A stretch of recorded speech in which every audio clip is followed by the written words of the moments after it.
로마서 시즌2의 세 번째 시간입니다. 1장부터 4장까지에서는 죄인인 우리가 믿음으로 의롭다함을 얻었다라는 칭의에 대해서 말했습니다. 오늘 보고 있는 이 5장 이후로는 그렇게 의롭다함을 얻은 자에게 일어나는 삶의 변화를 말해주고 있습니다. 그 변화의 핵심은 다음과 같은 세 가지로 정리할 수 있는데요. 첫째, 하나님과 화평을 이룬다. 둘째, 소망을 품고 세상을 살아간다. 셋째, 구원의 확신을 가진다는 겁니다. 이것이 예수 그리스도를 믿음으로 의롭다함을 받은 사람이 이후로 삶을 살면서 누리는 실제적인 복입니다. 이 시간 본문의 말씀을 통해서 의롭다함을 얻은 우리에게 베풀어 주신 화평과 또 소망의 확신을 품고 사는 우리 모두가 되시기를 바랍니다. 자, 1절부터 봅시다. 그러므로 우리가 믿음으로 의롭다 하심을 받았으니 라고 시작을 하죠. 그러므로 라고요. 앞의 4장에서 말했던 내용을 이어가면서 새로운 주제로 전환하는 그런 접속사가 그러므로입니다. 그럼 앞에서 했던 내용의 핵심이 무엇입니까? 1장부터 3장까지에서는 모든 사람은 죄인이다. 이런 말을 계속했습니다. 유대인이나 이방인이나 하나님의 심판을 받아 마땅한 죄인이라 했죠. 그리고 3장 22절 이후로는 4장까지 우리 죄를 대속하신 예수 그리스도를 믿는 모든 사람에게 값없이 의롭다 하심을 얻게 해주셨다라는 칭의의 은혜를 선포해 주셨습니다. 4장 마지막인 25절을 보시면 예수님은 우리의 죄 때문에 내줌이 되었고 우리를 의롭다 하시기 위하여 다시 살아나셨다 했죠. 성부 하나님은 바로 우리의 죄 때문에 독생자를 대속 제물로 심판에 내어주셨습니다. 성자 예수님은 그러한 아버지의 뜻에 죽기까지 순종하셨습니다. 성부 하나님과 성령님은 그렇게 장사된 성자 예수님을 죽음에서 다시 살리셨는데 이런 일들을 통해서 우리를 의롭다 해 주신 겁니다. 지금 우리는 그렇게 부활해서 살아계신 예수 그리스도를 믿습니다. 그런데 이 믿음은 살아계실 뿐 아니라 우리의 죄를 대속하시고자 죽음에 내어준 바 되신 바로 그 예수 그리스도에 대한 믿음입니다. 예수님의 죽음이 우리의 죄에 대한 형벌을 의미하고 예수님의 부활은 우리의 칭의에 대한 증거가 됩니다. 의롭다 함을 얻기 위해서 사실 우리가 한 일은 아무것도 없습니다.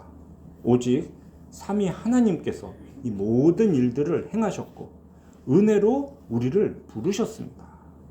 그때 우리는 믿음으로 이것을 받아들였던 것뿐입니다. 이러한 칭의의 은혜를 기반으로 해서 이어지는 말씀이 오늘 본문입니다. 그러므로 우리가 믿음으로 의롭다 하심을 받았으니 우리 주 예수 그리스도로 말미암아 하나님과 화평을 누리자. 칭의의 첫 번째 결과는 하나님과 화평을 누리게 된 것입니다. 화평이라는 말은 다르게 하면 평강이라고도 하고요. 이게 히브리어로는 샬롬이라는 말입니다. 예수 그리스도는 하나님과 우리 사이에 화평, 평강, 샬롬을 이루어 주셨습니다. 여기서 누리자라고 하니까 우리가 그렇게 하면 이런 일이 다 될 것처럼 들리는데요. 이것은 번역이 좀 잘못된 겁니다. 누리자, 청유형으로 볼 것이 아니고요. 뒤에 다른 문장들과 똑같이 그냥 평서문으로 상황을 설명하는 겁니다. 하나님과 화평의 관계는 우리가 누리자라고 한다고 되는 일이 아닙니다. 하나님과 이 죄인인 우리 사이에 화평의 관계가 회복된 것은 전적으로 하나님께서 우리에게 베풀어 주신 은혜입니다. 이러한 화평, 평강은 그냥 단순히 마음이 좀 편해지는 그런 걸 말하는 게 아닙니다. 이제 우리가 더 이상 하나님의 진노를 받지 않게 되었다는 그 사실이 화평의 핵심입니다. 죄인이지만 우리는 심판에 대한 두려움에서 이제 완전히 해방이 된 겁니다. 다음으로 2절을 보세요. 또한 그로 말미암아 우리가 믿음으로 서 있는 이 은혜에 들어감을 얻었으며 하나님의 영광을 바라고 즐거워하느니라. 칭의를 통해 우리는 단지 죄를 용서받는 상태에 머무는 것이 아닙니다. 은혜에 들어감을 얻었다 하죠. 이 말은 이제 하나님의 보좌에 담대히 나아갈 그런 특권도 얻었다는 겁니다. 그렇게 해서 하나님의 영광이라는 최종 목적지까지 가는 것이 약속이 된 겁니다. 물론 그 기간의 현실에서는 우리는 이미와 아직의 긴장 상황을 살아가게 됩니다. 이미 주어진 칭의, 아직 완성되지 않은 영화, 그 사이에서 우리 성도들은 살아가고 있습니다. 그런 긴장 속에서 거룩함을 이루어가는 성화의 길을 걸어가야 하는 거죠. 의롭다함을 얻은 사람은 그 성화의 길을 가는데 2절 마지막을 보면 즐거워한다 하죠. 우리가 즐거워해야 할 이유는 분명 마지막을 보면 하나님의 영광이 약속되었기 때문입니다. 그런데 우리가 즐거워해야 할 이유가 한 가지 더 있습니다. 바로 이 땅을 사는 동안 환난을 당하기 때문입니다. 성도의 삶에는 반드시 환난이 있습니다. 그 환난의 의미 그리고 환난의 결과를 말해주는 게 3절과 4절입니다. 다만 이뿐 아니라 우리가 환난 중에도 즐거워하나니 이는 환난은 인내를, 인내는 연단을, 연단은 소망을 이루는 줄 알미로다. 요 잘 앞에 환난 중에도 즐거워한다. 이 환난 중에도라고 되어 있는데요. 이거의 의미는 환난 때문에 즐거워한다라는 겁니다. 성도는 환난을 당하는데 그 환난 때문에 즐거워한다고 바울이 말합니다. 왜냐하면 그 환난이 인내를 이루고 인내는 연단을 이루고 연단은 소망을 이루는 줄 알기 때문입니다. 여러분들 이런 거 알고 계셨습니까? 환난이 인내를 이루고 인내가 연단을 이루고 연단이 소망을 이룬다라는 이 사실. 바울은 지금 여러분들 다 알다시피 이렇습니다 라고 말을 하고 있어요. 왜 그런가? 이 복잡한 교리를 안다고 이야기하는 게 아니고요. 늘 삶에서 경험하는 순수한 올리브 기름 만드는 과정을 알기 때문에 이 얘기를 하고 있는 겁니다. 바울은 지금 순수한 올리브 기름 만드는 과정에 빗대어서 성도의 환난에 대한 이해를 알려주고 있는 겁니다. 한글 성경에서는 감람류라고 하죠. 그 올리브 기름을 얻으려면 먼저 올리브 열매를 으깨서 씨하고 그 과육하고 다 같이 으깨서 틀에다 넣고 아주 강한 압력으로 짓누른다고 합니다. 그렇게 올리브 열매를 압착한다. 이런 전문 용어에서 파생된 단어가 환난이라고 번역이 됐습니다. 예수님은 요한복음 15장 19절에서 이렇게 말씀하셨습니다. 너희가 세상에 속하였으면 세상이 자기의 것을 사랑할 것이나 너희는 세상에 속한 자가 아니요 도리어 내가 너희를 세상에서 택하였기 때문에 세상이 너희를 미워하느니라. 그리스도인들은 세상을 사는 동안 예수 믿는 믿음 때문에 불신자들과 권세자들로부터 억압을 받습니다. 마치 올리브 열매가 프레스기, 압력기에 들어가서 그 압착을 당하듯이. 이것이 환난입니다. 그러한 환난은 인내를 이룬다 하죠. 여기서 인내라고 번역된 원어의 의미는 밑에 깔려서 머문다 이런 의미예요. 이 단어도 올리브 기름을 짜는 과정의 전문 용어에서 파생된 겁니다. 으깬 올리브 열매를 틀에 넣고 압착하면 이제 통에서 기름이 줄줄 흘러나오죠. 그렇게 흘러나온 기름을 통에 받아서 가라앉힙니다. 그 과정을 우리 성경에서는 인내라고 번역을 한 겁니다. 순수한 기름을 얻으려면 기름에서 불순물들이 다 가라앉을 때까지 끈기 있게 견뎌야 합니다. 그 시간을 잘 견디면 이제 위쪽으로는 맑은 올리브 기름을 얻을 수가 있는 거죠. 결국 인내한다라는 것은 오래 기다린다라는 의미도 있고요. 또 고난을 참으며 끝까지 버틴다라는 의미도 있습니다. 신앙의 관점에서 이 말을 보자면 세상의 시험과 시련과 유혹에 맞서서 견디는 태도입니다. 그런 것들에 섞여버리지 않고 구별되어 견디는 거죠. 이게 인내의 과정입니다. 이렇게 해서 맑은 기름이 이제 그릇에 모이게 됐습니다. 그렇다고 해서 또 다른 병에다 그냥 퍼담는 건 아니라고 합니다. 연단의 과정을 거친답니다. 원래 연단이라는 단어는 우리가 알기로는 쇠를 두드리거나 금을 녹이거나 은을 녹이거나 이런 과정이거든요. 딱딱한 금속을 더 단단하고 정결하게 만드는 그런 과정에 사용되는 말이 연단입니다. 그리고 또 신약 성경의 다른 곳에서는 이렇게 똑같이 연단이라고 번역된 단어의 원래 의미가 대부분 뭔가 훈련의 과정을 겪는 그런 단어를 가지고 연단이라고 번역을 합니다. 우리가 연단을 받는다라고 할 때는 그런 의미를 생각하죠. 두드리고 녹이고 훈련하고. 그런데 올리브 기름을 짤 때 연단은 그런 게 아닙니다. 지금 바울이 여기서 말하는 연단이란 것은 두드리고 녹이고 이런 게 아니고요. 올리브 기름을 입증한다, 검증한다 그런 의미로 하고 있는 말입니다. 여기에 혹시 불순물이 남아있진 않은지, 냄새가 이상하진 않는지 눈으로 살피고 향기를 맡아서 순수한 올리브 기름이다 라는 걸 검증하는 과정입니다. 이러한 과정을 거치면 드디어 순수한 올리브 기름을 얻게 되는 거예요. 올리브 열매의 소망이 무엇입니까? 순수한 올리브 기름이 되는 게 올리브 열매의 소망인 겁니다. 왜냐하면 올리브 열매가 할 수 있는 가장 귀한 일이 엑스트라 버진 기름이 되는 거거든요. 성경에서 그 순수한 올리브 기름은 바로 거룩함을 상징하는 겁니다. 성전 기물을 거룩하게 하기 위해서 올리브 기름을 거기다 발라요. 또 어두운 성소를 밝히는 등잔에도 순수한 올리브 기름이 사용됩니다. 특히 하나님을 섬기고 백성을 섬기는 아주 중요한 세 가지 직분이 있죠. 왕, 제사장, 선지자. 어떤 사람을 그 세 가지 직분으로 임명할 때 순수한 올리브 기름으로 만든 관유를 그의 머리 위에서부터 붓습니다.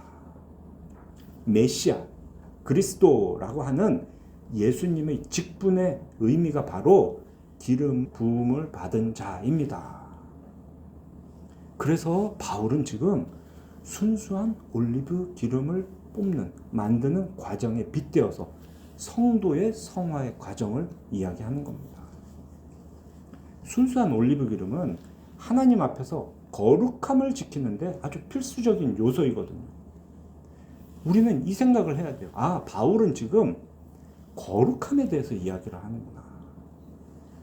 바울이 순수한 올리브 기름을 얻는 과정에 빗대어서 환난, 인내, 연단, 소망을 말한 것은 그런 성도의 소망이 곧 거룩함을 이루는 것이기 때문입니다. 하나님의 은혜로 의롭다 여김을 받은 사람은 역시 하나님의 은혜로 거룩함을 이루어 가야 하는 거죠. 예수 그리스도를 믿음으로 의롭다함을 얻은 그런 백성은 마치 순수한 올리브 기름처럼 거룩함을 이루는 삶을 살아야 하는 겁니다. 환난이 그 과정의 시작이라는 것. 성화의 시작이 환난입니다. 그렇게 성화를 거쳐서 영화, 하나님과 함께하는 그 영광을 누리기 위해서는 환난이 꼭 필요한 겁니다. 믿음으로 의롭다함을 얻은 성도는 그렇게 칭의를 얻은 후에 이후에 살아가는 세상의 삶에서 환난을 통해서 인내를 배웁니다. 또 인내를 통해서 성품이 검증이 돼요. 연단이 되는 거죠. 그렇게 연단된, 검증된 성품으로 소망을 이루게 되는 겁니다. 성도의 소망, 거룩함을 이루는 것. 이것은 세상 사람들이 말하는 소망과는 완전 다른 차원입니다. 세상 사람들은 내가 뭐 갖고 싶어, 내가 뭔가가 되고 싶어, 이런 걸 소망이라고 품고 살지만, 믿음으로 의롭다 여김을 받은 성도는 구원의 완성, 거룩함의 완성을 소망으로 품고 사는 겁니다. 온전한 거룩함 얻기를 바라면서 이 세상 살아가는 거예요.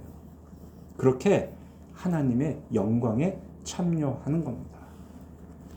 이 모든 일이 어디서 시작한다고요? 환난에서 시작한다고요.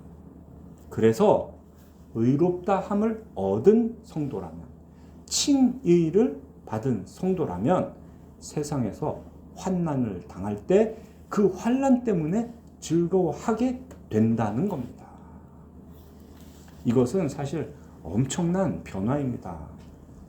예수를 믿기 전이나 믿은 후나 세상에 살다 보면 환난 다 당해요. 스트레스를 받고 어려운 일을 겪어요. 한번 생각해 봅시다. 세상에는 두 종류의 사람이 있어요. 하나님의 택하신 백성과 아닌 사람들. 자, 아닌 사람들이 환난을 겪는 건 그렇게 해서 심판으로 갑니다. 그런데 택함 받은 사람들이 예수 믿기 전에 환난을 당한다면 그 환난의 목적은 무엇입니까? 죄를 깨닫고 돌이키라는 겁니다. 하나님을 생각해서 하나님께 돌아오라고 하나님은 택하신 백성에게 환난을 주십니다. 그런 환난은 굉장히 괴롭습니다. 고통스러워요. 그런데 이제 예수님을 믿고 의롭다함을 얻은 사람에게 있어서 환난은 어떻다고요? 그거는 즐거워해야 될 일이라고요. 인내와 연단을 거쳐 소망을 이루게 되는 계기가 되기 때문에, 시작이 되기 때문에 성도는 환난을 즐거워하게 되는 겁니다. 데살로니가전서 1장 3절에서 바울은 인내를 말할 때 이렇게 말을 합니다. 소망의 인내라고. 이처럼 환난을 당할 때 즐거워하며 견디는 인내, 이것은 우리의 소망과 직결이 되는 겁니다. 우리는 오직 거룩함의 완성, 하나님의 영광에 참여하는 그 일을 위해서 인내해야 돼요. 그러니 이제 예수 믿음으로 의롭다함을 받은 성도에게 환난이란 건 즐거운 일이 되는 겁니다. 또 5절 보면은 그러한 소망이 우리를 부끄럽게 하지 않는다 합니다. 여기서 부끄럽게 한다라는 말은 실망시킨다, 그런 의미예요. 거룩함을 이루어 구원이 완성되고 하나님의 영광에 참여하기를 고대하는 그 소망은 결코 우리를 실망시키지 않는다, 이 말을 하고 있는 겁니다. 왜 그렇게 했습니까? 삼위 하나님께서 그 소망을 반드시 이루어 주시기 때문입니다. 여기서 우리의 확신이 작용을 합니다. 소망의 근거는 구원의 확신에서 오는 거라고 우리 신앙 고백이 말을 합니다. 확신이라는 게 뭡니까? 확신은 내 마음먹기에 달린 거예요. 이제 이 확신에 대해서 잠깐 생각을 좀 해보겠습니다. 성도의 구원은 오직 삼위 하나님의 은혜로 이루어진다. 내가 뭔가를 해서 되는 게 아니고 내가 어떻게 결정하고 마음먹는다고 되는 게 아니다. 우린 계속 이렇게 배웠습니다. 그런데 확신이 중요하답니다. 내 마음먹기에 달린 그 확신이. 그냥 생각해보면 지금까지 우리가 아는 그런 객관적인 의, 하나님의 은혜로 이루어지는 구원만 생각해보면 우리가 구원에 대해서 어떻게 생각하든, 그러니까 여기에 대해서 확신을 갖든 확신이 약하든 그냥 택하심을 받은 백성이라면 무조건 구원이 이루어진다. 다르게 말하면 소망이 이루어진다. 이렇게 생각해야 되겠죠. 그런데 왜 우리의 신앙 고백은 우리에게 확신이 필요하다라고 말을 할까요? 왜 이 확신을 계속해서 강화시켜 나가야 된다라고 할까요? 그것은 우리의 소망이 다른 게 아니고 우리 구원의 확신에서 나오는 열매이기 때문입니다. 그래서 확신의 그 정도에 따라서 이미와 아직의 긴장 상태를 살아가는 우리 성도의 삶의 모습이 달라지는 거예요. 구원의 변화를 주는 건 아닙니다. 확신이 강하면 구원 진짜 받고 확신이 약하면 구원 못 받고 이런 개념이 아니에요. 구원은 철저하게 하나님의 은혜에 달려있는 겁니다. 우리의 어떤 공로나 우리의 결정이 전혀 영향을 미치지 않아요. 그렇지만 이 세상을 살아가는 모습에는 구원의 확신이 아주 큰 영향을 미칩니다. 구원의 확신이 강한 사람은 소망을 분명하게 바라보면서 살아가는 거예요. 그래서 삶의 모습이 다르다. 그 부분을 이야기하는 겁니다. 구원의 확신을 가진 사람은 이 세상을 살아가는 동안 소망을 단단하게 붙들고 살아갑니다. 그래서 환난을 당해도 인내하며 연단을 거치며 즐겁게 감사하며 이겨냅니다.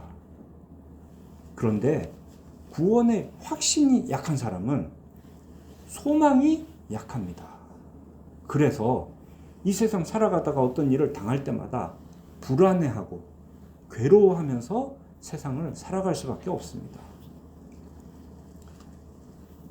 예수 그리스도의 죽음의 공로로 의롭다함을 얻은 성도라면 당연히 구원의 확신도 가져서 소망을 아주 단단히 품고 붙들고 이 세상을 살아가야 합니다.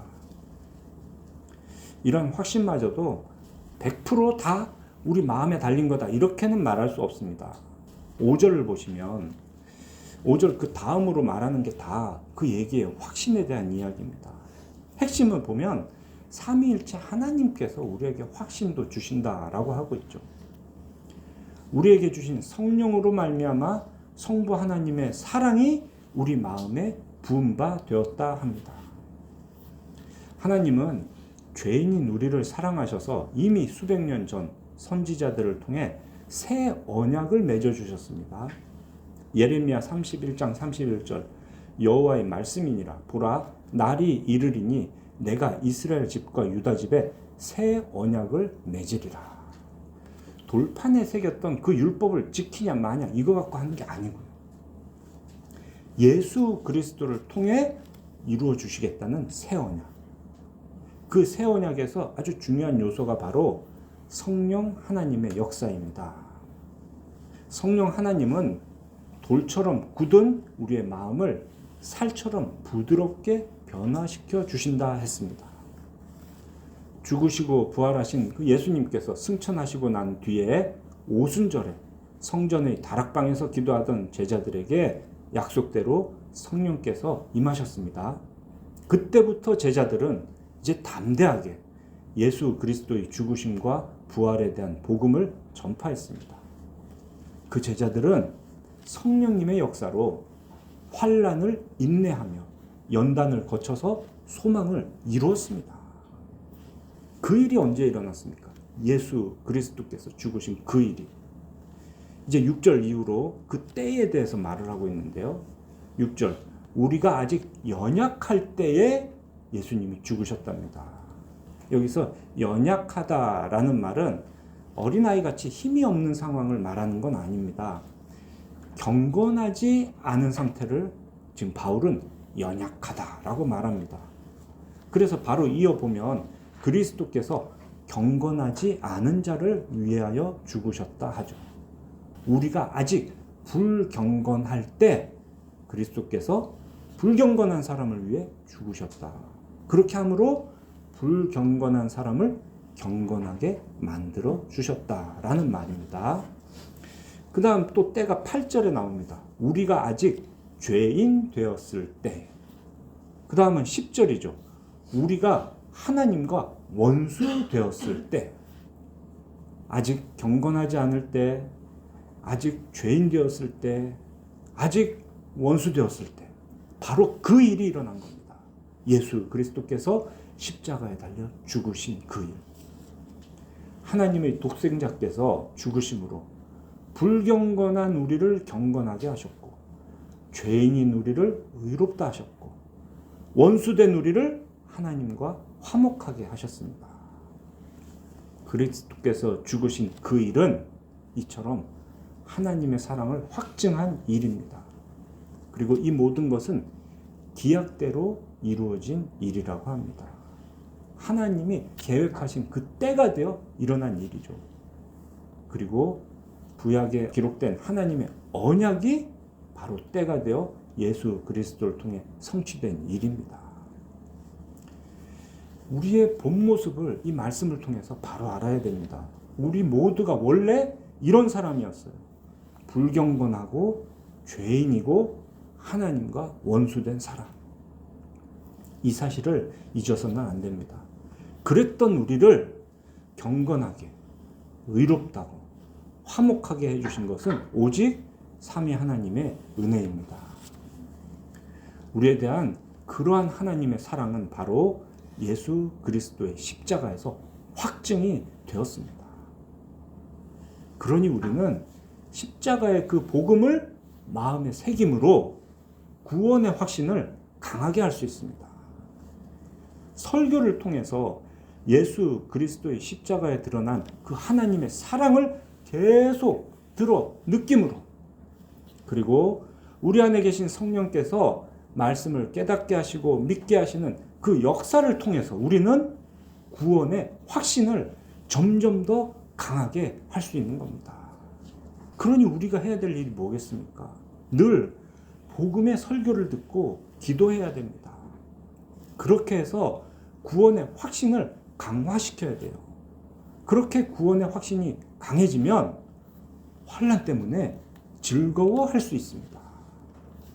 환난을 인내하여 연단을 거쳐 소망을 이룰 수가 있는 겁니다.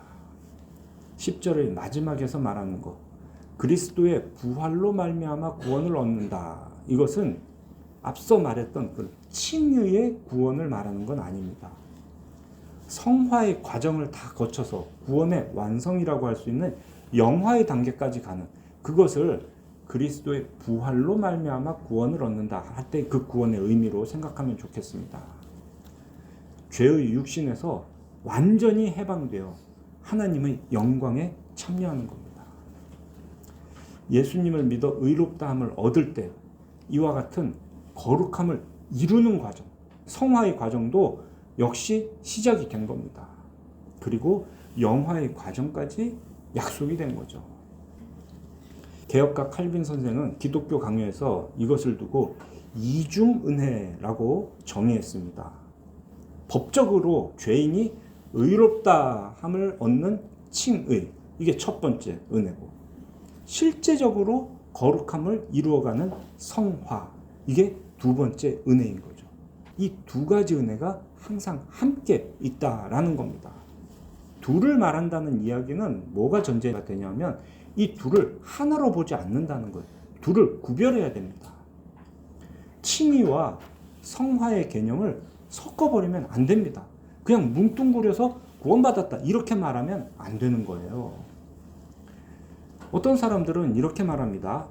예수님을 믿을 때 의롭다 하셨으니까 예수 믿는 우리는 다 거룩한 사람이다. 한 번 구원받은 사람은 이제 뭘 해도 죄가 아니다. 그래서 회개할 필요도 없다라고요. 그럴싸한 이 말은 칭의와 성화의 개념을 구별하지 못하는 구원파라는 이단의 주장입니다. 우리나라에 이런 생각을 따르는 사람이 굉장히 많아요. 구원파는 구원의 확신에 대해서 얘기하는데 엉뚱하게 구원의 확신을 정의합니다. 구원받은 게 언제인지 확실히 알아? 그거 알면 구원이 확실한 거야. 이렇게 말하는 거예요. 그래서 몇 년, 몇 월, 며칠, 몇 시, 몇 분에 구원받았다. 이거를 아주 철저하게 자기들은 말을 합니다. 그거 모르면 구원의 확신이 없는 거라고 말하는 거죠. 누가 지나가다 그런 이야기하면 아, 이 사람 구원파 이단이구나 생각하시고 그냥 피하시면 됩니다. 설득하고 가르치려고 하실 필요 없고요. 그냥 피하세요. 참된 신앙은 칭의와 성화를 아주 엄격하게 구별합니다. 그런데 이중은혜라고 했죠. 칭의와 성화가 구별은 해야 되지만 그 둘이 분리가 되는 건 아니라는 겁니다. 칭의는 구원의 출발점이고요. 성화는 그렇게 시작해서 나오는 열매들입니다. 그러니 칭의 없는 성화는 있을 수가 없고 성화 없는 칭의도 있을 수가 없다는 것이 개혁주의 신앙의 원리인 이중은혜입니다. 칭의와 성화는 모두 그리스도와 연합 안에서 오직 은혜로 동시에 주어지는 겁니다. 그러니 우리의 구원은 은혜로 시작해서 은혜로 완성된다라고 말할 수가 있는 거예요. 근데 이렇게 칭의와 성화를 구별하는 사람들 중에도 잘못된 가르침이 있습니다. 칭의만 강조하면 성화가 약해져. 그래서 이래야 돼, 저래야 돼, 이런 교훈을 굉장히 강조해야 돼 라고 말하는 목사들이 있는 거예요. 근데 이것도 우리 개혁주의 신앙의 원리에 위배됩니다. 왜냐하면 칭의만 알고 성화와 상관없는 삶을 사는 사람이 존재할 수가 없기 때문이에요. 이중은혜라고 했잖아요. 칭의를 얻었다면 동시에 성화는 그 사람 안에서 시작이 됩니다.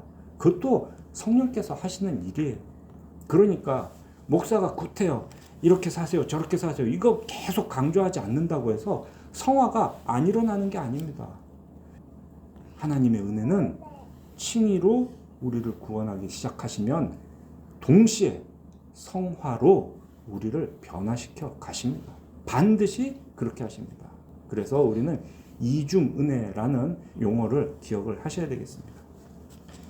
사랑하는 우리 필그림교회 성도 여러분, 오늘 말씀을 통해서 구원의 확신이 여러분들 안에서 더 강해지기를 바랍니다.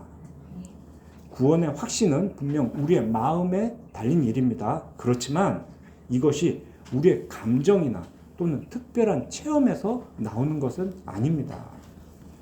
하는 일마다 잘 되고 불치병이 고쳐지는 특별한 체험으로 내가 구원받은 사람이구나 이렇게 확신하는 게 아닌 거예요. 꿈속에서 하나님이 나타나셔서 승현아 내가 너를 구원했다 이런 음성을 들어야 구원의 확신이 강해지는 게 아닙니다. 성경에 기록된 이 말씀 그리고 우리 안에 계신 성령님의 역사로 우리는 구원의 확신을 강화시켜 갈 수 있습니다. 불경건하고 죄인이고 하나님과 원수였던 나를 위해 예수 그리스도께서 십자가에 달려 죽으셨다는 그 복음을 듣고 믿을 때 십자가에서 확증한 하나님의 사랑이 나를 구원하셨구나 그 사실을 확신하게 되는 겁니다. 환난은 인내를, 인내는 연단을, 연단은 소망을 이룬다라는 그 말씀을 듣고 그 말씀에 동의해서 하나님을 의지할 때 우리는 확신을 가지고 성화의 길을 걸어갈 수 있습니다. 참된 구원의 확신은 이처럼 오직 성경에 기록된 하나님의 약속 그리고 그 약속이 이루어진 예수 그리스도의 복음에만 기반해야 합니다. 성경이 아닌 다른 주장, 어떤 인간적인 생각들을 기반해서 뭔가를 분명하게 더 강하게 해야 되겠다 한다면 구원의 확신이 강해지는 게 아니고요. 인간적인 헛된 신념만 강해집니다. 교회 안에서 그 신념이 강해지는 일들이 너무 많이 일어납니다. 사도 바울이 성화를 거쳐 영화에 이르는 구원의 완성을 순수한 올리브 기름을 얻는 과정에 빗대어서 설명한 이유를 잘 기억하시기 바랍니다. 기록된 성경에 어떤 불순물, 인간적인 주장이 더해지면 순수한 올리브 기름과 같은 그런 참된 거룩함을 얻을 수가 없습니다. 이미 우리는 예수 그리스도를 믿음으로 의롭다함을 얻었습니다. 그렇게 하나님과 화평의 관계가 회복되었습니다. 그와 동시에 우리는 성화의 과정을 걸어가기 시작했습니다. 그리고 하나님의 영광에 참여할 것이라는 약속도 얻었습니다. 특별한 체험도, 직통 계시도, 어떤 사람의 주장도 아닌 오직 성경을 통해 그리스도의 십자가에서 드러난 하나님의 사랑을 우리는 확인할 수 있습니다. 우리 안에 계신 성령께서 하나님의 사랑을 날마다 우리 마음에 부어주십니다. 그러니 환난 중에도 말씀을 읽고 기도함으로 구원의 확신을 가지고 인내해서 구원의 완성이라는 그 소망을 이루어가는 우리 모두가 되시기를 삼위일체 하나님의 이름으로 축원합니다. 아멘.